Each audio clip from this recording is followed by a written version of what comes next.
pasaje está bien largo, pero yo necesito leerlo, así que ténganme un poquito de paciencia.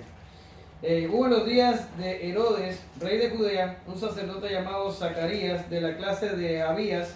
Su mujer era de las hijas de Aarón y se llamaba Elizabeth. Ambos eran justos delante de Dios y andaban irreprensibles en todos los mandamientos y ordenanzas del Señor, pero no tenían hijo, porque Elizabeth era estéril y ambos eran ya de edad avanzada. Aconteció que ejerciendo Zacarías el sacerdocio delante de Dios según la orden de su clase, conforme a la costumbre del sacerdocio, le tocó en suerte ofrecer el incienso entrando en el santuario del Señor. Y toda la multitud del pueblo estaba afuera orando a la hora del incienso, y se le apareció un ángel del Señor puesto de pie a la derecha del altar del incienso, y se turbó Zacarías al verle, y le sobrecogió temor. Pero el ángel dijo: Zacarías, no temas, porque tu oración ha sido oída, y tu mujer Elizabeth tendrá un hijo, y llamará su nombre Juan. Y tendrás gozo y alegría, y muchos se regocijarán por su nacimiento, porque será grande delante de Dios, no beberá ni vino ni sidra, y será lleno del Espíritu Santo aún desde el vientre de su madre. Y hará que muchos de los hijos de Israel se conviertan al Señor, Dios de ellos, e irá delante de él con el espíritu y poder de Elías, para hacerle volver los corazones de los padres a los hijos, y de los rebeldes a la prudencia de los justos, para preparar al Señor un pueblo bien dispuesto. Dijo Zacarías al ángel: ¿En qué conoceré esto? Pues yo soy viejo y mi mujer es de edad avanzada. Respondió el ángel y dijo: Yo soy Gabriel, que estoy delante de Dios, y he sido enviado para hablarte y darte buenas nuevas. Y ahora quedarás mudo y no podrás hablar hasta el día en que esto se haga, por cuanto no creíste en mis palabras, las cuales se cumplirán en su tiempo. Y el pueblo estaba esperando a Zacarías, y se extrañaba de que él se demorase en el santuario, pero cuando salió no les podía hablar, y comprendieron que había visto visión en el santuario. Y él les hablaba por señas y permaneció mudo. Y cumplidos los días de su ministerio se fue a casa. Después de aquellos días concibió su mujer y se recluyó en casa por 5 meses, diciendo: Así ha hecho el Señor conmigo en los días en que se dignó a quitar la afrenta de entre los hombres. Oramos. Gracias te damos, Señor, en esta mañana. Te pedimos que tú bendigas este tiempo y que tú nos enseñes a todos por medio de tu palabra. En el nombre de Jesús, amén. Gracias, Señor. Bien, en la pasada clase vimos cómo Lucas introduce a Teófilo su primer tratado. Y hecho su compromiso de hacer una investigación rigurosa y contando todavía con testigos que vieron con sus ojos los hechos, comienza por el principio, con el precursor del Mesías, una historia que no está exenta de oraciones contestadas y reprensiones, de milagros poderosos y de apariciones angelicales. Lucas comenzó con el anuncio del nacimiento de Juan el Bautista, y veremos a Dios irrumpiendo en la historia del hombre de forma dramática. Es una historia fascinante desde el mismo comienzo, donde el Señor derrama su gracia sobre pecadores, haciendo de ellos instrumentos para gloria. Y les invito, por tanto, a adentrarnos en la historia y conocer así los inicios del profeta más grande que jamás nació. En la mañana de hoy tenemos 4 incisos, cortos, no se preocupen, no van a estar más de 1 hora ya. Herodes, rey de Judea, en el punto 1. Punto 2, un sacerdote llamado Zacarías. Punto 3, tu oración ha sido oída. Y punto 4, estarás mudo por no creer. Allí en la clase dice por no creer a mis palabras, pero lo tuve que cambiar porque no me cabía con la otra cosa. Bien, vamos a comenzar hablando un poquito de Herodes. Y en la clase que les mandé por WhatsApp, no sé si tuvieron la curiosidad de revisarla, al final de la clase hay un anexo que me tomé el trabajo de hacerles para que tengan más o menos la idea de quién es Herodes y quién es Herodes en cada texto de la escritura, porque a veces parece que es un Herodes, pero en realidad son unos cuantos Herodes, y tenemos que saber a quién nos estamos dirigiendo para poder tener un entendimiento cabal de lo que estamos leyendo.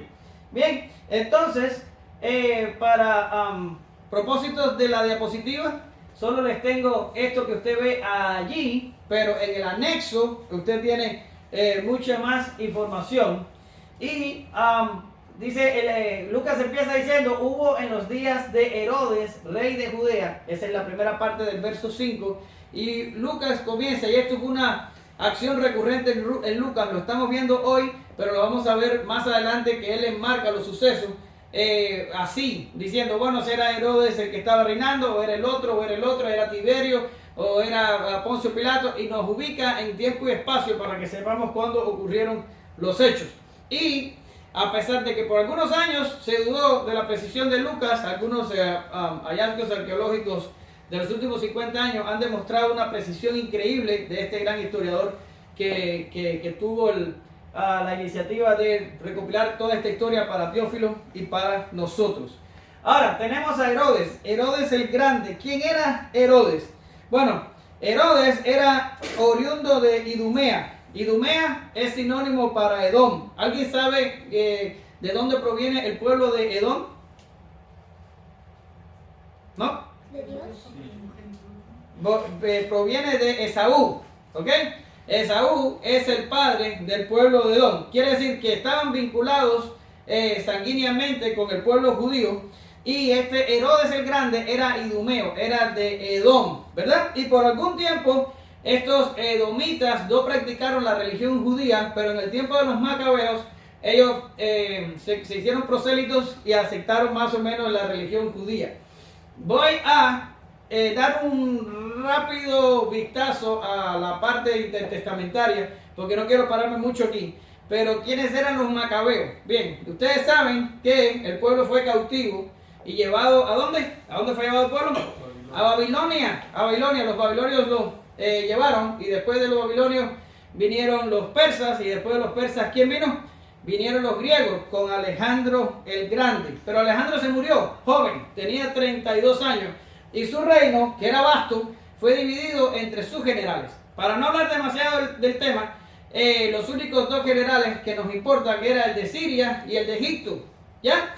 Del de Egipto, ¿y por qué digo estos dos? Porque estos se disputaron de vez en cuando la tierra de Palestina. A veces fue de uno, a veces fue del otro. Del tiempo en que Palestina estuvo bajo el dominio del reino de Egipcio, la parte que le tocó a lo que nosotros conocemos como los Ptolomeos. Lo importante que tenemos que decir de ese tiempo es que la traducción de la Septuaginta, que es la traducción griega de las escrituras del Antiguo Testamento, ocurrieron durante este periodo. Se reunió unos cuantos sabios y se tradujo las escrituras del Antiguo Testamento, que fueron originalmente escritas ¿en qué? En hebreo, y se tradujeron al griego, ¿verdad? Y esa es la traducción, la Septuaginta, ya lo vimos en la clase pasada, que usa Lucas cada vez que cita al Antiguo Testamento. Bien, esto surgió cuando los Ptolomeos estaban gobernando sobre Palestina. Pero no siempre fue así. A veces gobernaron los sirios, y en este periodo apareció alguien que ustedes han oído en Daniel, y era Antíoco Epifanes, ¿verdad? No fue el primer gobernante, pero sí fue uno de ellos, creo que era el cuarto. Y Antíoco Epifanes trató de helenizar al pueblo judío, o sea, trató de meter la cultura helénica y griega dentro de Israel, y contaminar no solo su forma de vida, sino también su religión. Esto provocó una revolución, que es lo que nosotros conocemos como la revolución de los macabeos. Y fue larga y extensa, y en algunos momentos ellos lograron cierta independencia. Independencia que no duraba mucho, porque mataban al líder, la cosa se disregaba, volvía el hermano, volvía el hijo de la descendencia de los macabeos, y volvía a tomar el control, lo volvía a perder. Era una locura hasta que Roma toma el control. Y cuando Roma toma el control de toda esa área, entonces ellos ponen a Herodes el Grande como rey de Judea. Este Herodes el Grande fue el que derrotó al último rey macabeo o asmoneo, según el libro que usted lea, pero son sinónimos los términos, con la bendición de Roma, y fue nombrado rey. Ahora, con manejos políticos y militares, este Herodes nosotros lo recordamos con un evento. ¿Cuál es el evento que lo recordamos? Con la matanza de los niños, ¿verdad que sí? Y pensamos que el tipo era un despiadado. Bueno, en realidad lo era. Era un despiadado, pero era un genio militar, era un estratega, era un político exitoso, y el hombre logró llegar a tener casi toda Palestina, Idumea, Judea, Samaria, Galilea, Perea y grandes territorios al noreste del Jordán. Este era el rey, ya lo dije, cuando Jesús nació, y fue el responsable de los muertos de los niños en Belén, según Mateo 2, del 13 al 18. No lo vamos a leer para que usted no esté ahí por mucho tiempo. Ahora, después que murió, como sucede con los grandes imperios, su reino prácticamente desapareció. Y es que fue dividido por sus hijos, se les dividió entre sus hijos según la voluntad de Roma, y esto produjo que nunca más posiblemente se repitiera un reino tan grande como el de él, aunque hay algunos que dicen que Agripa II lo logró. Pero a eso no voy a entrar ahí. Ahora, de Herodes tenemos estos hijos que están aquí. Él tuvo más, y el hombre cuando se sentía amenazado fue capaz de matar a una esposa y también a algunos de sus hijos. Pero de los que nos interesan están estos dos aparecen en la Biblia, y Aristóbulo, un excelente nombre para cuando tengan hijos, ahí lo tienen. No aparece en la escritura, pero es importante para nosotros porque es el padre de Agripa. Ya, pero vamos a ir poco a poco. Felipe. Tenemos a Felipe, y Felipe se menciona en Marcos 6:17 y también en Mateo 14:3. Y este hombre, Felipe, se había casado con su sobrina. ¿Dónde está? Ah, no la puse aquí. Ah, sí, la puse. Herodías. Herodías era hija de Aristóbulo, por tanto era sobrina de Felipe, pero y nace madre. Ellos se casaron, pero Herodías dejó a Felipe y se unió a Antipas. Y usted conoce la historia. Ese fue, el Antipas fue el rey, que en realidad no era rey, era tetrarca, pero bueno, que Juan el Bautista lo criticó por tomar la mujer de su hermano. Bien, pues el hermano que perdió la mujer fue Felipe, y el que la ganó fue Antipas, aunque después vamos a regresar con Antipas. Bueno, por Felipe lo único que tenemos es que fue uno que la mujer lo dejó. Hay algunos historiadores que dicen que le decían el Felipe sin tierra, porque en algún momento antes de la muerte de Herodes, Herodes se enojó con él y le quitó la herencia. Bien, Arquelao tampoco se habla mucho en la escritura. Hay algunos comentaristas que dicen que la parábola que Jesús habla en Lucas 19, 12, 14 y 27 la hace pensando en acontecimientos de Arquelao, que trató de ir a Roma y trató de obtener el reinado, pero los emperadores no lo tomaron en serio y lo desecharon. Ahora, Felipe II es el único hijo de Herodes el Grande, que tenía una madre judía, creo que se llamaba Cleopatra, si mal no recuerdo, que no es la misma Cleopatra que ustedes están pensando. Ahora, este Felipe II, Josefo, el historiador judío, lo reconoce como un rey bueno, y no hay mucho negativo que decir acerca de este Felipe, y era el que reinaba en la región de Genezaret, Gaulanitis, Traconitis, Auranitis, Batanea, Paneas e Iturea. Excelente. Bien, y es mencionado en Lucas 3:1, y ya dije que Josefo lo elogia como un monarca justo y moderado. Ahora, llegamos a Antipas. Antipas era el rey o el tetrarca. ¿Qué es un tetrarca? Un tetrarca es menos que rey y es el que gobierna sobre la cuarta parte de un territorio. Eso es lo que significa tetrarca. Pero este Antipas era el tetrarca de Galilea y Judea. No Judea, de Galilea y Perea. Ahora sí, Galilea y Perea, cuando Jesús hizo su ministerio. Este es el hombre que Jesús lo llama zorra en Lucas 13:32. Y vamos a llegar ahí con el tiempo. También es el responsable de la muerte de Juan el Bautista. Y vamos a llegar ahí, no se preocupen. Y Pilato envió a Jesús con a Antipas para que fuera juzgado. Este lo menospreció y lo regresó con Pilato. Y ese mismo día se restableció la amistad que había estado dañada por algún tiempo, según nos lo cuenta Lucas 23, del 6 al 12. ¿Ya se da cuenta? Entonces, de Herodes el Grande, que es el importante aquí, pasamos al Antipas, que es el otro importante. Y de Antipas pasamos entonces a Agripas, que Agripa sería nieto de Herodes el Grande e hijo de Aristóbulo. Y este Agripa, el primero, fue el que persiguió a los cristianos, según Hechos 12, del 1 al 19, y tuvo una muerte repentina y horrorosa, según nos lo cuenta Hechos 12, 20. Y Lucas y Josefo interpretan como un castigo divino por haber aceptado que la gente lo clamara como un dios. De hecho, en la descripción que dan Lucas y la descripción que da Josefo de estos eventos es casi idéntica. Es impresionante, como si uno se hubiera servido del otro. Ahora, aquí tenemos a este Agripa. Este Agripa murió y le sucedió a su hijo, que se llamó Agripa II. Y este fue el Agripa II que juzgó a Pablo. ¿Se acuerdan? Cuando Pablo fue acusado por entrar a un griego en el templo, fue apresado, estuvo 2 años allí y fue juzgado. Bueno, Agripa II fue el que lo juzgó. ¿Se dan cuenta? Muchos Herodes y bien complicado de entender, pero yo les puse un anexo que si lo siguen no van a tener nunca más problemas con Herodes. ¿Ya? Ahora, ¿de quién estamos hablando hoy? Estamos hablando de Herodes el Grande, que murió en el año 4, cercano al nacimiento de Jesús, y fue el responsable de la muerte de los niños.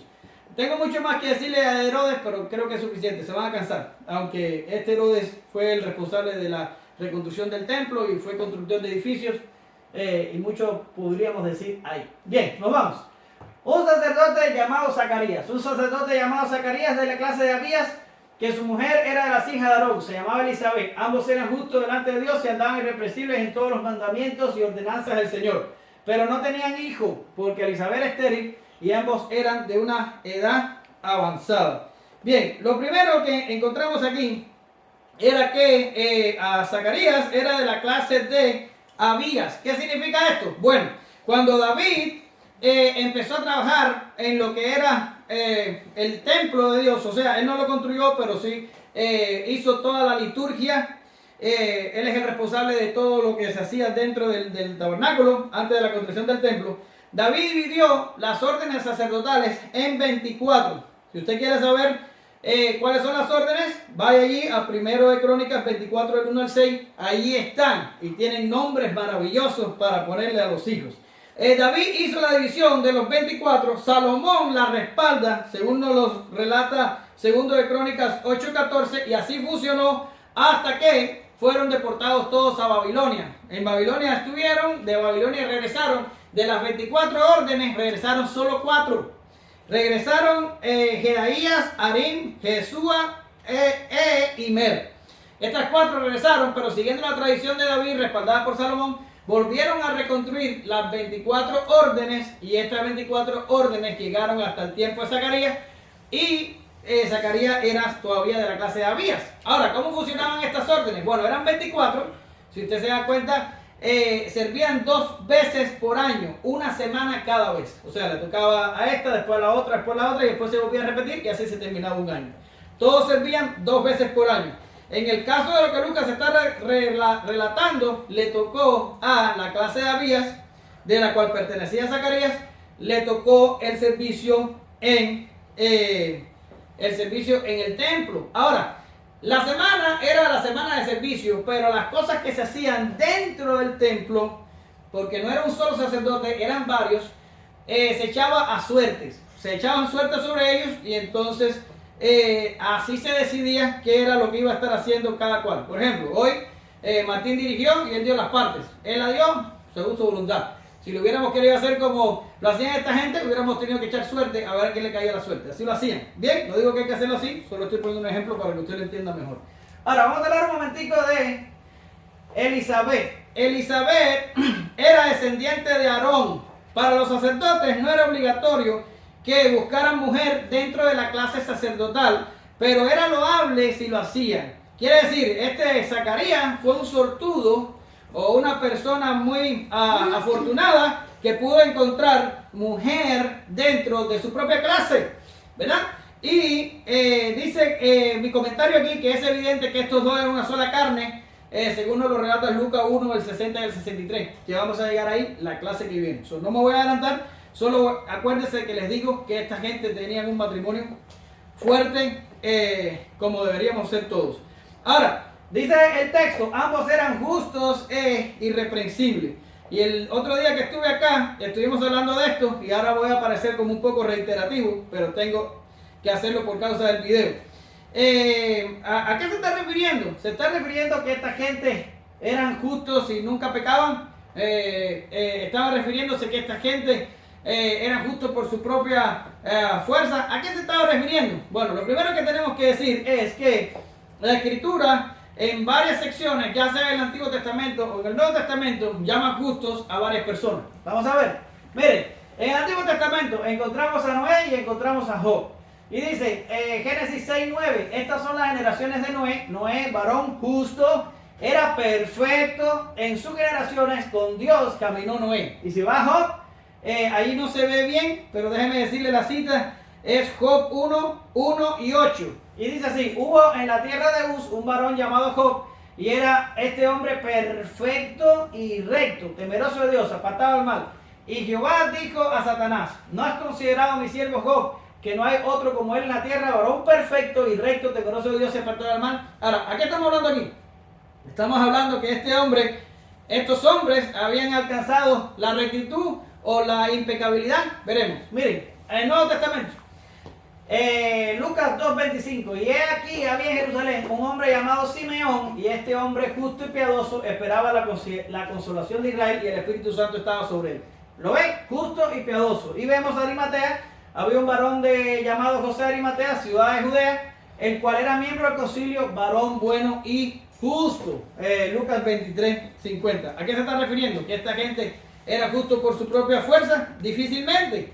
Porque mire lo que dice la oración de Daniel en Daniel 9:18. Inclina, oh Dios mío, tu oído y oye, y abre tus ojos, y mira nuestras desolaciones y la ciudad sobre la cual es invocado tu nombre. Y ahora ven lo importante, dice: porque no elevamos nuestros ruegos a ti, confiados ¿en qué?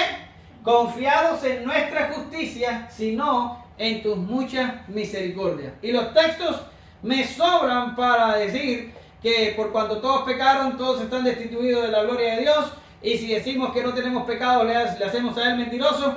Hay una cantidad innumerable de textos que nos dicen que nosotros no podemos tener una santidad perfecta o una vida totalmente sin pecado en esta tierra. Ahora, ¿qué se está refiriendo? Que Elizabeth y Zacarías eran justos e irreprensibles. ¿A qué se está refiriendo? ¿A impecabilidad? No. Se está refiriendo primero a la justicia imputada, que es la justicia que tomamos del Salvador. No importa en el lugar de la cruz donde usted esté, todo el mundo se salva de la misma manera. No importa si está antes de la cruz o después de ella, todo el mundo recibe la misma justicia y todo el mundo recibe el mismo perdón. Ahora, ¿por qué eran justos? Eran justos porque la justificación los hace justos. Pero ¿por qué eran irreprensibles? Porque practicaban la justicia. Son dos cosas que no se pueden separar. De esto habló Santiago cuando dijo que la fe verdadera dentro de nosotros, ¿qué cosa produce? ¿Produce qué cosa? Buenas obras, ¿verdad? Y esto es una cosa que va de la mano. Nosotros no eliminamos las obras, sino que decimos que si usted tiene fe verdadera, usted ha sido justificado y por tanto usted va a hacer buenas obras. Vamos a ver los textos que les traje. Miren, Efesios 2, del 8 al 10.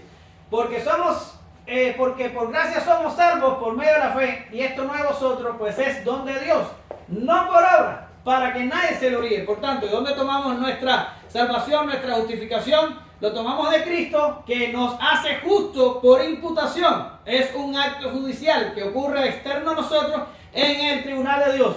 Ahora, una vez que esto se hace, viene lo otro que nunca podemos dejar de tener en cuenta. Porque somos hechura suya, creados en Cristo Jesús. ¿Para qué?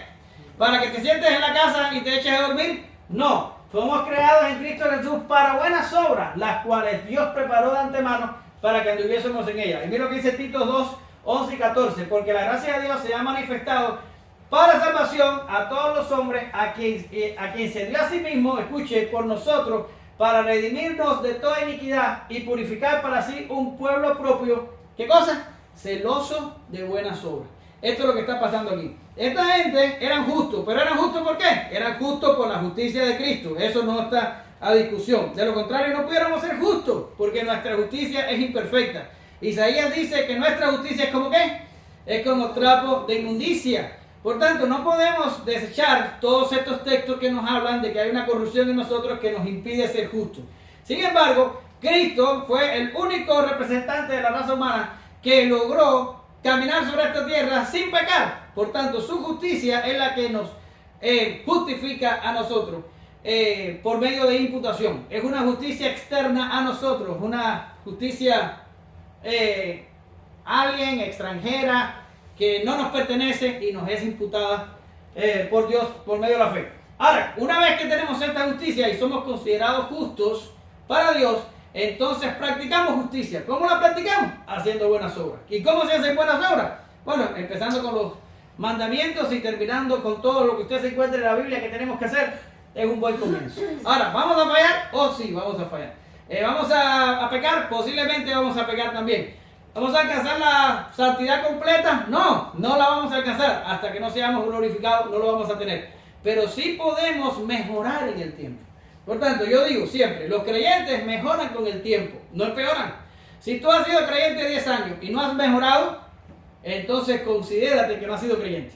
El creyente tiene que mejorar. ¿Por qué? Porque después de la justificación que viene, teólogo, la santificación. Y la santificación es un proceso donde el Espíritu Santo y usted cooperan para que usted se deshaga del pecado que lo acosa. ¿Qué quiere decir? Al principio pecamos mucho y vamos a ir pecando menos con el tiempo. Ven acá, hermano, eso no me pasa a mí. Goodbye.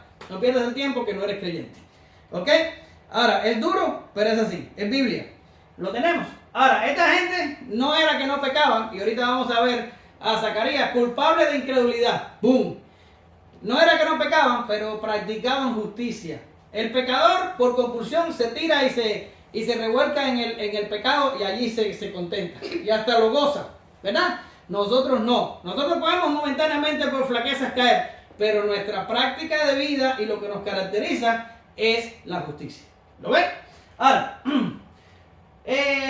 no tenían hijos. Ahora, esta gente, una de las pruebas mayores de que eran justos y de que practicaban justicia es precisamente que no tenían hijos. ¿Por qué razón? Porque en el contexto que estamos viendo aquí de la Escritura, tener un hijo era una de las cosas más importantes para no solo el pueblo de Israel, sino para cualquier pueblo circundante a ellos. Era muy importante tener descendencia. En estos tiempos no. En estos tiempos la gente no les importa tener hijos. Incluso los creyentes no les importa tener hijos. Esto es una desviación de la enseñanza bíblica, porque Dios espera que nosotros nos multipliquemos y proveamos una simiente santa. Esto todavía es mandatorio para todos los creyentes. ¿Para qué se casa la gente? Para tener hijos. Ahora, Elizabeth y Zacarías habían estado ya de edad avanzada y no habían tenido hijos, pero seguían irreprensibles y practicaban la justicia. En otro caso, se hubieran amargado, se hubieran enojado, hubieran dicho: Dios no contesta nuestras oraciones, a Dios no les interesa nuestra ofrenda. Pero no, ellos seguían practicando la justicia. No dejaron que su corazón cambiara por causa de la afrenta que tenían. Se mantuvieron irrepresibles. Esto es importante. Ahora vamos a ver algunos textos que respaldan que es importante tener hijos. Vamos a ver. Viendo Raquel que no daba hijos a Jacob, tuvo envidia de su hermana y decía a Jacob: dame hijos o si no me muero. Yo no sé si ella estaba tratando de decirle al marido que se iba a suicidar. No pudiera llegar hasta allá porque no he estudiado lo suficiente el texto, pero sí le estaban haciendo un reclamo importante. Raquel quería hijos, ¿verdad? Y acá abajo tenemos a Ana y dice: e hizo voto diciendo: Jehová de los ejércitos, si te dignares a mirar la aflicción de tu sierva y te acordaras de mí, y si no te olvidaras de tu sierva, sino que dieses a tu sierva un hijo varón, yo lo dedicaré a Jehová todos los días de su vida, y no pondrá navaja sobre su cabeza. ¿A qué vemos aquí? Que eran mujeres afligidas, atribuladas, angustiadas. ¿Por qué razón? Porque no tenían hijos. Si usted ve a Raquel era una persona económicamente bien. Tenía, para el tiempo en que le tocó vivir, tenía bastantes cosas materiales. Sin embargo, esto no era lo que le traía felicidad a su alma. Ella quería tener descendencia. Es importante. Y todavía hoy es importante tener descendencia. Ahora, Lucas hace un comentario importante y Lucas dice que eran de edad avanzada. Esto es debido posiblemente a que Lucas era médico y Lucas sabía lo que estaba en juego aquí. No solo era una mujer estéril, sino que era una mujer que ya había pasado a edad avanzada. Las mujeres, si no lo saben, vienen con una cantidad específica de óvulos. Quiere decir, las mujeres no ganan más óvulos durante su vida. Cada vez que caen con su costumbre, cada mes pierden uno. Y llega el momento que no hay ninguno. Y cuando no hay ninguno, ¿qué pasa? Pues entraste en lo que se le llama la menopausia. ¿Ya? Y cuando estás en menopausia, no te va a dar un hijo nadie, a no ser que Dios te lo dé. Ahora, esto es lo que estaba pasando aquí. Y Lucas como médico lo identifica. Eran de edad avanzada. Por tanto, esta gente no tenía ninguna posibilidad de tener hijos. Ahora, ¿quién pasó por una situación similar? Sara. Sara era igual, ¿verdad? Sara y vamos a hablar ahorita de ella, pasó por una condición similar. Era estéril y para colmo cuando Dios les promete el hijo, ya había pasado su costumbre. ¿Ya? Ahora, tu oración ha sido oída. Vamos a hablar un poquito de que a este hombre le toca ofrecer el incienso. Ahora, en este momento yo tendría que leer del versículo 8 al versículo 17 para que ustedes entiendan lo que está pasando, pero yo lo leí al principio. Voy a ahorrar un poquito de tiempo y no voy a decir más nada. Ahora, le tocó ofrecer incienso. ¿Qué estaba pasando aquí? Lo que ya les dije antes. Durante la semana de servicio, cada día los sacerdotes decidían sus tareas por suerte. La tarea más importante era quemar el incienso. Mientras esto ocurría adentro, el pueblo esperaba en los atrios en oración. El sacerdote quemaba el incienso, oraba por gratitud y paz. Esto es importante. Y después salía del santuario, se unía al pueblo y pronunciaba la bendición sumo sacerdotal. ¿Cuál es la bendición sumo sacerdotal? Bien, aquí se las traigo. Jehová te bendiga y te guarde. Jehová haga resplandecer su rostro sobre ti y tenga de ti misericordia. Jehová alce su rostro sobre ti y ponga en ti paz. Número 6 del 24 al 26. Esta es la oración sumo sacerdotal o la oración de Aarón. Y una vez que el sacerdote... ¿Hay una canción? I don't know. Sí. Pero estoy seguro que esto es previo a la canción. Entonces el sacerdote salía del santuario y cuando salía en las gradas pronunciaba la bendición sobre el pueblo y terminaba el rito. Ya, ahora, cuando este Zacarías está ofreciendo el incienso, ¡boom! Aparece un ángel. ¿Ok?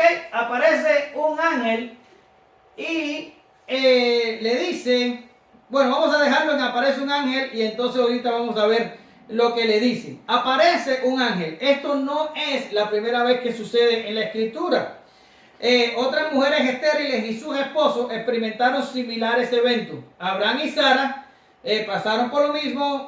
Dios mismo les anunció el nacimiento de su hijo. Y Manoah y su esposa conocieron que concebirían por el anuncio del ángel de Jehová. Ahora vamos a ver los textos. Aquí, cuando Jehová le dice a Abraham que Sara iba a concebir, dice, entonces dijo, de cierto volveré a ti, y según el tiempo de la vida, he aquí que Sara tu mujer tendrá un hijo. Y Sara escuchaba a la puerta de la tienda que estaba detrás de él. Y usted conoce la historia. Sara se rió y el Señor le dijo, ¿por qué te has reído si te estoy diciendo lo que va a pasar? Y dice, no me estoy riendo. Y dice, sí te reíste. Y entonces eso le pasó a Sara. Y aquí vemos a la esposa de Manoah. A ella se le aparece el ángel del Señor y le dice, he aquí tú eres estéril y nunca has tenido hijo, pero concebirás y darás a luz un hijo. Esto es interesante porque el ángel se le aparece a una mujer.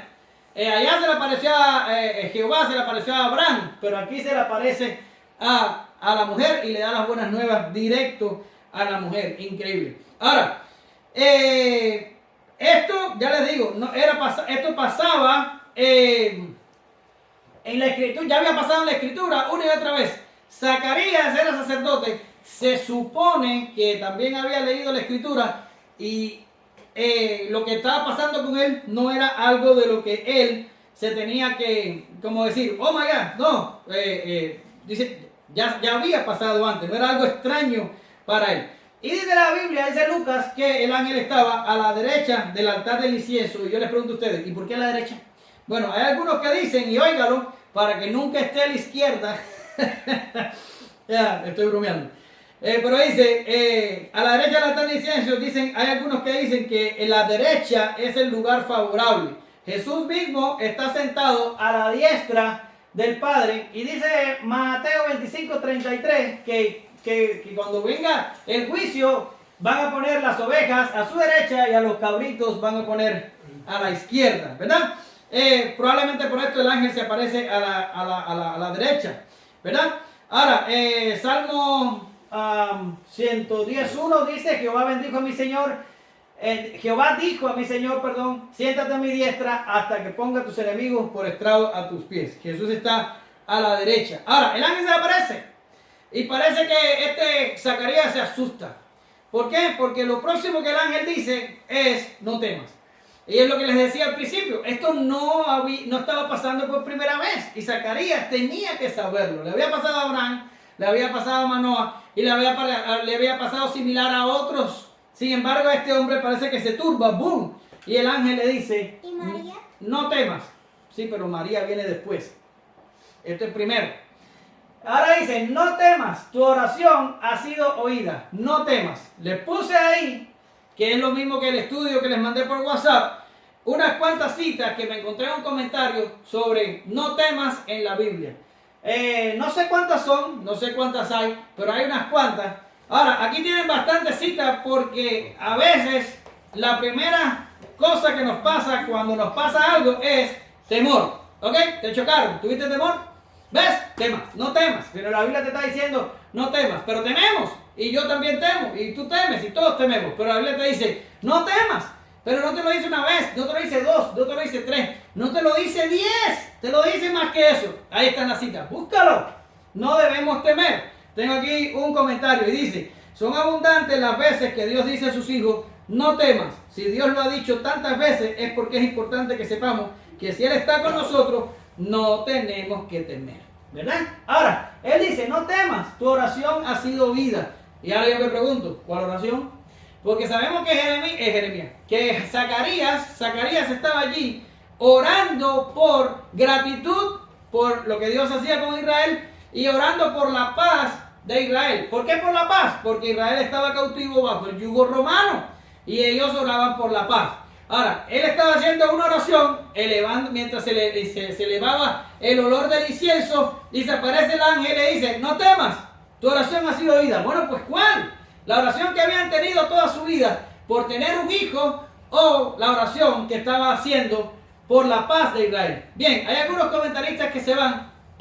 ¿Tú levantaste la mano para decir? ¿Las dos o no? Exacto. Hay algunos comentaristas que se van con una y dicen, no, era por la que estaba haciendo por el pueblo. Y hay otros que dicen, no, era por la del hijo. Pero yo me voy con Karen. Eran las dos. ¿Por qué razón? Porque las dos tienen que ver una con la otra. Porque Juan el Bautista iba a inaugurar la era que le iba a traer verdadera paz a Israel. En realidad son las dos. Son exactamente las dos. Estaban respondiendo la oración del hijo y estaban respondiendo la paz de Israel. Ahora escuche, hermano. Este Zacarías tuvo que esperar hasta ese momento de su vida. ¿Por qué? Porque su hijo tenía que ser el precursor del Mesías. Y a veces sucede que en nuestra vida nos las pasamos diciendo, ¿y cuándo será? ¿Y cuándo será? No te preocupes, porque el tiempo de Dios no es un tiempo que se nos da para conocer. Nosotros conocemos retroactivamente, pero no podemos saber lo que está delante de nosotros. ¿Qué significa? Esta gente pudieron haber perdido la esperanza en cualquier momento del camino, pero cuando se les apareció el ángel, lo entendieron. Nos ha tocado esperar hasta ahora, porque nuestro hijo va a ser el precursor del Mesías. Por eso esperamos. Ahora yo te pregunto, ¿valió la espera para él? Entonces también vale la espera para nosotros. Ahora, y llamará su nombre Juan, y tendrá gozo y alegría. Ahora, vamos a recapitular, porque si he sido eficiente explicando las cosas, necesitamos recapitular. Tenemos un mundo total, o sea, en los tiempos de que el ángel está hablando con Zacarías, un mundo totalmente decadente, con políticos corruptos y depravados, con una religión desviada y sin propósito, y un pueblo sumido en la desesperanza y la desesperación. Y se le aparece el ángel y le dice, tendrás gozo y alegría, pero espérate, un hijo por venir, que no disfrutará de ningún deleite terrenal, que será profeta y morirá por ello. Gozo y alegría. Parece que el anuncio del ángel, más que desacertado, es un poco cínico. ¿Por qué razón? Porque a la vista de los hombres, esta pareja no iba a tener gozo y alegría por este hijo. No lo iba a tener cuando naciera, porque era una sociedad convulsa. No lo iba a tener cuando fuera profeta, porque iba a morir por ser profeta. No lo iba a tener porque este muchacho iba a tener que abstenerse absolutamente de todo lo terrenal para poder ser el precursor del Mesías, que era la misión de su vida. Ahora miren, Lucas del 7, 24, 25 dice, cuando se fueron los mensajeros de Juan, comenzó a decir de Juan a la gente, o sea, estas son palabras de Cristo, ¿qué saliste a ver al desierto? ¿Una caña sacudida por el viento? ¿Más qué saliste a ver? Y escucha ahora, dice, a un hombre cubierto con vestiduras delicadas, y ahora dice, he aquí los que tienen vestidura preciosa y viven en deleite, en los palacios de los reyes están. Por tanto, Juan el Bautista iba a ser una persona que iba a conocer la austeridad y el sufrimiento. Iba a vivir en el desierto, en cuevas. iba a vestir ropas ásperas, iba a comer animales silvestres. Y yo te pregunto, ¿eso le da a un padre, cómo es que dice el ángel, gozo y alegría? ¿En serio? Yo vi antes una predicación de Paul Washer, que él decía que su petición a Dios es que su hijo, cuando cumpla la mayoría de edad, Dios lo envíe a cualquier lugar de misionero y que allá muera por el evangelio. Bien, yo todavía no llego ahí. Estoy lejos de Paul Washer y posiblemente lejos de Zacarías. Porque todo padre quiere cosas muy diferentes para sus hijos. ¿Verdad que sí? Ahora, gozo y alegría. Y dice Mateo 3:4, no sé si se lo traigo ahí. Y dice Mateo 3:4, y Juan estaba vestido de pelo de camello y tenía un cinto de cuero alrededor de sus lomos, y su comida eran langostas y miel silvestre. No era una vida fácil la que iba a vivir este muchacho, y todavía dice el ángel, les va a traer gozo y alegría. Sin embargo, hermano, Dios nos juzga como juzgamos los hombres. Dios conoce el verdadero gozo. Y escucha ahora, cimentar la felicidad en lo terrenal es la fuente de toda insatisfacción. ¿Quieres ser infeliz en esta tierra? Céntrate en lo terrenal. Porque vas a decir, cuando tenga una casa voy a ser feliz. Vas a tener una casa y vas a querer otra, o la vas a querer modificar. Cuando tenga este carro de mi sueño voy a ser feliz. Ok, cuando tengas ese va a salir uno mejor. O cuando tengas el teléfono que quieres, al otro año va a salir uno mejor, y siempre vas a tener insatisfacción. Carreras, ¿quieres carreras? Te van a traer insatisfacción. Dinero, alguien aquí quiere dinero, te va a traer insatisfacción. Todo el que pone la felicidad en lo terrenal, todo lo que trae es satisfacción. Es insatisfacción. ¿Por qué razón? Porque los millonarios también se suicidan. Los deportistas también se suicidan. Caen en drogas, en depresiones y en cosas graves. ¿Por qué razón? Porque lo que tienen alrededor no les provoca verdadera felicidad. La verdadera felicidad va mucho más allá de lo que tenemos en esta tierra terrenal. ¿Y qué es la felicidad, hermano? Dínosla, por favor. Bueno, pero es que ya lo cantábamos al principio, cuando decíamos que ya pertenezco a Cristo, ya Él pertenece a mí, y no solo por el tiempo aquí, sino por la eternidad. ¿Quieres tener gozo? ¿Quieres tener satisfacción? Entonces es Cristo el único que te puede dar eso. Y no es un cliché, puedes intentarlo. Vete a vivir la vida y haz lo que te dé la gana. Y vamos a conversar en 50 años. ¿Y cómo sabes que va a ser así? Porque a Salomón le pasó. Y tú no eres mejor que Salomón. A Salomón le pasó. Y no yo, y yo no soy mejor que Salomón. ¿Verdad que sí? Ahora, vamos a seguir, porque el ángel le dice más cosas. Y le dice, tu hijo será grande delante de Dios. Y yo me imagino que 20 años después Zacarías a veces está riendo y diciendo, ¿verdad que ángel loco? ¿Cómo se le ocurre? Pero en realidad no fue. Pero teníamos que mirar desde otra diferente óptica. Mira lo que dice Jesús, hablando de Juan el Bautista. De cierto os digo que entre los que nacen de mujer no se ha levantado otro mayor que Juan el Bautista, pero el más pequeño en el reino de los cielos mayor es que él. ¿Verdad que sí? Ahora, este Zacarías tenía que, por cuanto era justo, tenía que mirar con los ojos de Dios lo que estaba pasando alrededor de él y entender cuál era el mensaje del ángel. Si él miraba con los ojos terrenales, si él agarraba los estándares sociales, si él pensaba, si él trataba de coger lo que creen los reyes o lo que creen las personas alrededor de él o lo que creen cualquiera, el vecino de al lado, iba a tener frustración e insatisfacción y sufrimiento. Pero siendo justo, él podía mirar por encima del sol, ¿verdad que sí? Podía mirar por encima del sol y darse cuenta que el ángel hablaba según el estándar celestial y no estaba hablando por el estándar de los hombres. Para Dios, este Juan el Bautista iba a ser el más grande profeta de todos. Zacarías, como era justo, podía entender estas cosas y ver el cumplimiento de ellas. Ahora, sigue diciendo, será lleno del Espíritu Santo. Vamos a hablar rápido de esto. El judaísmo es una religión de beneficios y exclusividad. La presencia de Dios no era accesible. El sacerdocio era restringido y el Espíritu Santo solo se derramaba en reyes, profetas y sacerdotes, y esto desde un punto de vista del oficio, pero no como la morada que experimentan hoy los creyentes. Por tanto, no había Espíritu Santo como lo hay hoy para el pueblo de Israel. Ni siquiera a los que se derramaba como se derrama sobre nosotros hoy.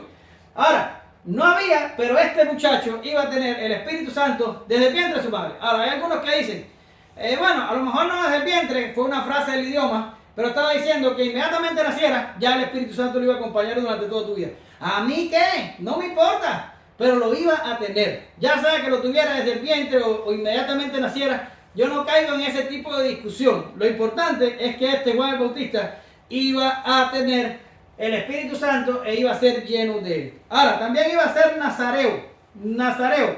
Hay una discusión con respecto a esto, porque ustedes saben lo que es nazareo. Vamos a leer los textos que le traigo. Miren, dice, habla a los hijos de Israel y diles, el hombre o mujer que se apartare haciendo voto de nazareo para dedicarse a Jehová, se abstendrá de vino y de sidra, no beberá vinagre de vino, ni vinagre de sidra, ni beberá ningún licor de uvas, ni tampoco comerá uvas frescas ni secas.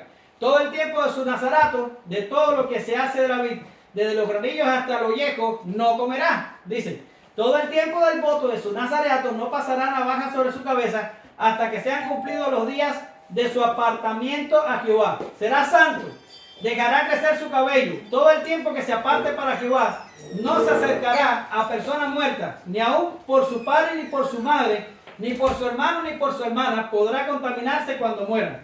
Porque la consagración de Dios la consagración de Dios tiene sobre su cabeza. Todo el tiempo de su nazareato será santo para Jehová. Estas son las leyes del nazareato. La podían usar hombres o la podían usar mujeres.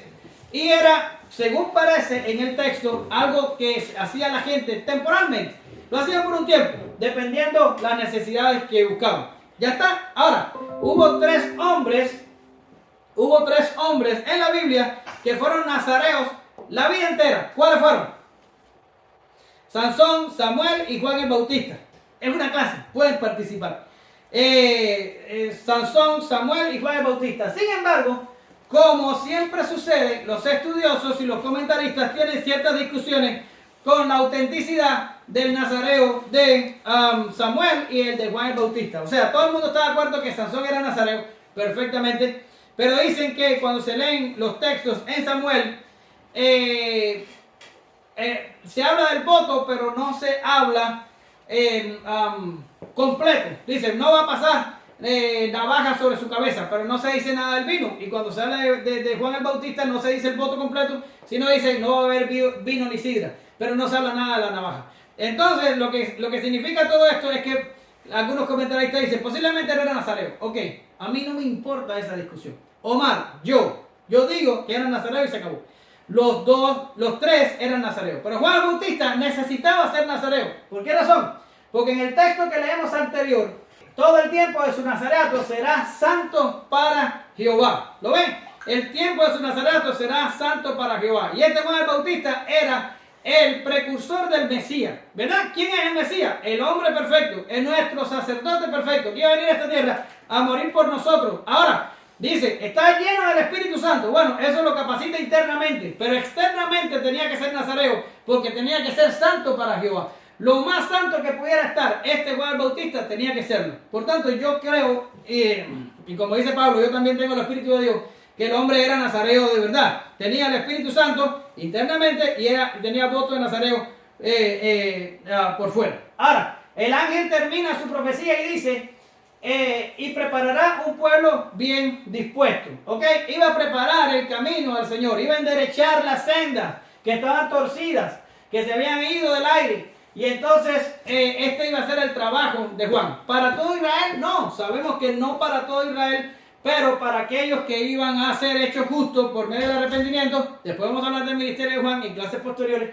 Ahora vamos a ver los textos que habla de Juan como precursor del Mesías. Y dice Malaquías 4, del 5 al 6. He aquí yo envío profeta, el profeta Elías, antes que venga el día de Jehová, grande y terrible, y él hará volver el corazón de los padres hacia los hijos, el corazón de los hijos hacia los padres, no sea que yo venga e hiera la tierra con maldición. Y abajo, primero de Reyes 18:37, el propio Elías dice, respóndeme Jehová, respóndeme para que conozca este pueblo, que tú, oh Jehová, eres Dios y tú vuelves a ti el corazón de ellos. Por tanto, Juan Bautista iba a ser usado por Dios. No, él no es el que torna los corazones. Yo no soy el que torna los corazones. Es Dios el que atrae las personas a él y les cambia el corazón.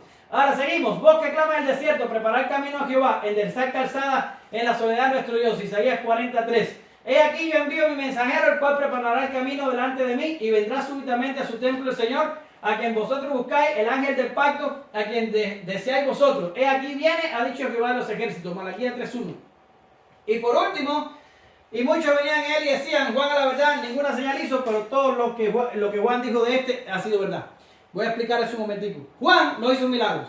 Jesús hizo milagros. Los apóstoles hicieron milagros, pero Juan no. El ministerio de Juan fue en el poder y el espíritu de Elías para arrepentimiento, para preparación de lo que habría de venir. ¿Ya? Y lo que habría de venir vendría después, pero él mismo no haría milagros. El trabajo de él era volver al pueblo para que estuviera listo para el Mesías. ¿Ya? Ahora, usted dice, ¡qué maravilla! ¡Qué maravilla! Zacarías está viviendo el mejor día de su vida. Ah, sí, es verdad que lo está viviendo, pero aquí sale el hombre. Hasta ahora hemos tenido casi una historia maravillosa. El hombre casado con una de su propia clase, todos irreprensibles y todos justos, se le está dando la contestación a la petición de su vida. Este muchacho va a ser grande y va a ser el precursor del Mesías. Y cuando este hombre tiene que levantar las manos y decir, gracias Señor, dice, ¿cómo podré saber esto? Ahora, si usted va a Génesis 15:8, sí, tengo los textos aquí. Mire lo que le pasó a Abraham en 15:8, Génesis 15:8, cuando Dios le dijo que iba a heredar la tierra. Abraham le dijo y respondió, Señor Jehová, ¿en qué conoceré que la he de heredar? Quiere decir, aquí Abraham estaba pidiendo señal y de hecho Dios le dio señal, y es uno de mis pasajes preferidos de la Biblia, pero no puedo entrar ahí porque me voy del tema. Y abajo el rey Ezequías se estaba muriendo y manda al profeta Isaías para decirle que iba a vivir 15 años más, si mal no recuerdo. Y cuando se le da la profecía, le dice Ezequías, ¿qué señal tendré que Jehová me sanará y que subiré a la casa de Jehová al tercer día? Por tanto, este hombre tampoco creyó el anuncio de Isaías y pidió señal. Y Abraham también. Ahora, ¿cuál es la diferencia entre estos que pidieron señal y le fue dada y tuvieron un comportamiento incrédulo? Hay algunos comentaristas que dicen que no tuvieron falta de fe, que pidieron la señal para confirmar la fe que ya tenían. Ok, doesn't matter. Tú quédate con la interpretación que tú quieras. Pero pidieron señal y no fueron reprendidos. Pero este hombre pide señal e inmediatamente es reprendido por el ángel. ¿Y por qué? Hay discriminación con Zacarías. ¿Qué es lo que pasó aquí? Bien, lo que pasó aquí es lo que ya yo le he adelantado en otros momentos del mensaje, y es que Zacarías sabía la historia. ¿Verdad que sí?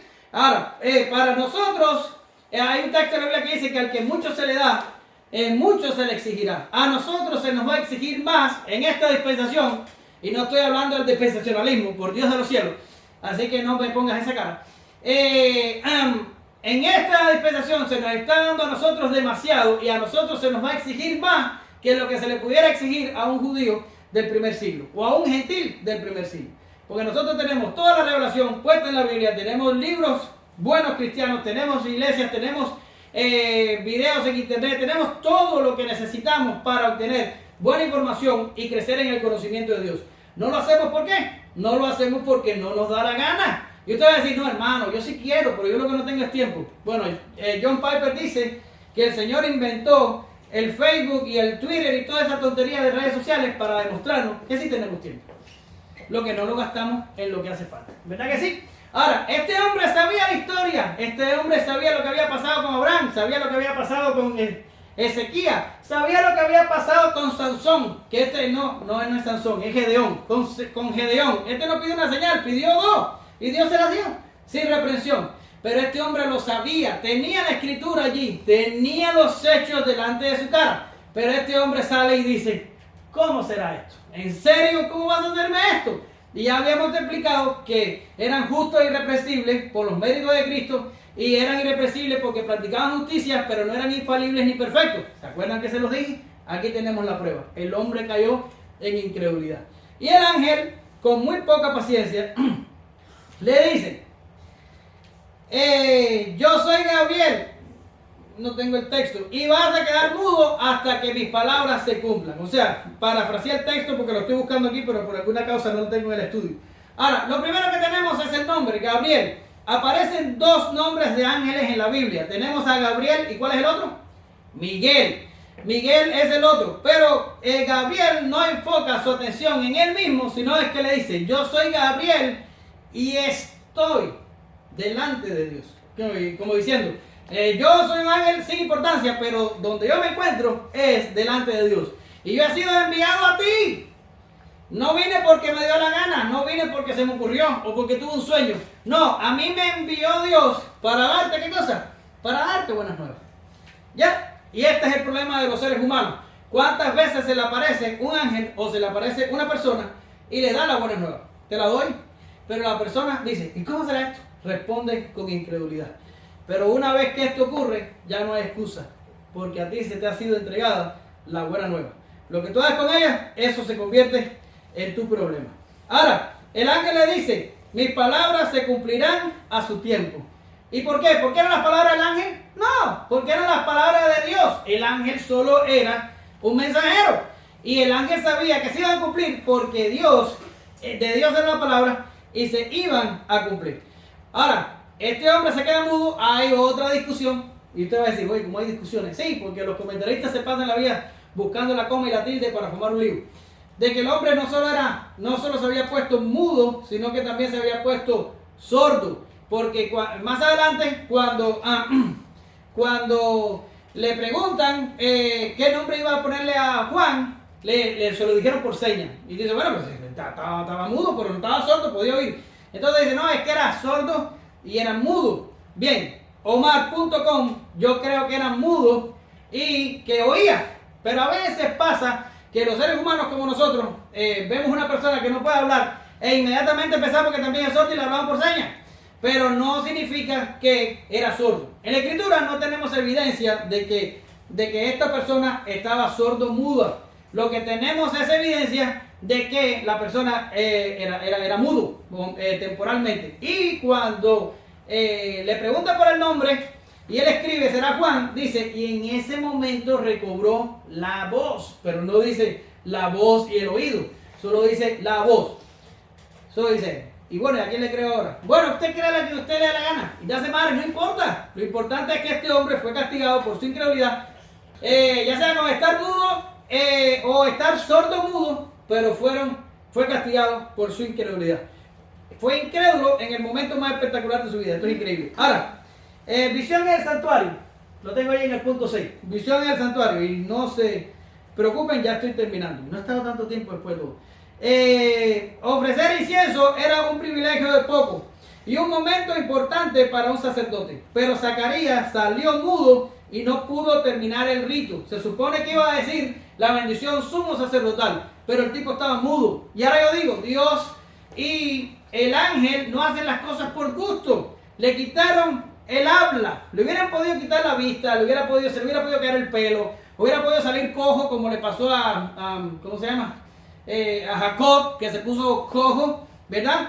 Y todas esas cosas, hubiera podido hacerle mil cosas a este Zacarías. Sin embargo, lo deja mudo. Y este hombre, en la cúspide de su ministerio, algo que no le iba a volver a pasar, no pudo terminar el rito porque por su incredulidad salió mudo del santuario. Tuvo que conformarse con hacer señas a lo que esperaba una bendición. Su incredulidad nubló lo que pudo haber sido la cumbre de su ministerio y el mejor día de su vida. Zacarías salió creyendo del santuario. Usted dice, bueno, por fin, ¿estaba incrédulo o no estaba incrédulo? Bueno, sí, estuvo incrédulo, pero después de quedarse mudo se acotejó. ¿Por qué razón? Porque cuando vio que la cosa iba en serio, creyó. Y usted va a decir, bueno, ¿y cómo lo sabes? Bueno, porque salió del santuario, terminó el trabajo en esa semana y se fue a su casa. Y cuando llegó a su casa, ¿qué hizo? Lo que todas las personas adultas hacen para hacer un bebé. Y para hacer esto, una persona de edad avanzada con una mujer de edad avanzada tenía que tener la fe restaurada para poder hacerlo. Esto fue un doble milagro. Es el milagro de hacer que dos personas de edad avanzada tengan un hijo, pero también es un milagro porque la enfermedad que producía la esterilidad de Elizabeth fue removida. Fue un doble milagro. Fue como Abraham. Abraham pasaba los 90 y no sé cuántos años cuando se tuvo que llegar a Sara, ya anciana, para que pudiera concebir. Dos milagros. Arreglaron a Sara y le dieron la potencia a Abraham para poder funcionar. Aquí está pasando lo mismo. Pero este hombre, para poder llegarse a su mujer, tuvo que haber creído antes. De lo contrario, Juan el Bautista nunca hubiera nacido. Alégrense y gócense, que voy para las conclusiones. Lucas nos ha dado todo un manjar de la palabra de Dios. Nos enseña de la soberanía de Dios, que establece los tiempos y los eventos, que controla la historia a favor de sus hijos, que los visita con gracia y los llena de favores. Nos muestra su poder cuando vence nuestros obstáculos, nos muestra su sabiduría cuando vemos su plan, nos prueba su fidelidad cuando a pesar de todo dudamos. Nos preocuparemos por nuestros problemas, Dios tiene el control. Nos quita el sueño, el futuro de nuestros hijos, a mí sí. Tan solo que Dios los use para su gloria es todo lo que pedimos. ¿Le creemos al mundo según sus estándares terrenales? No, si queremos estar donde Jesús está ahora. ¿Confiaremos en nuestra fuerza? Definitivamente no. Pero con Dios de nuestro lado tendremos verdadero gozo y alegría. Voy a orar corto y después Martín despide. Gracias te damos, Señor, en esta mañana. Gracias por lo que estamos aquí reunidos y gracias porque a veces las congregaciones en estos tiempos de festividades familiares sufren problemas de asistencia, pero a nosotros por alguna causa extraña nos benefició. Y por eso te alabamos. Gracias por la presencia de todos los que aquí estamos. Gracias porque tu palabra nos habla a todos. Y a cada uno de nosotros nos habla en diferentes matices y de diferentes maneras. Pero que lo que ha pasado aquí en esta mañana lo use tu Espíritu Santo para hacer tu voluntad. No pedimos más que eso, Señor. Por fe oramos y te damos gracias. Amén. Gracias.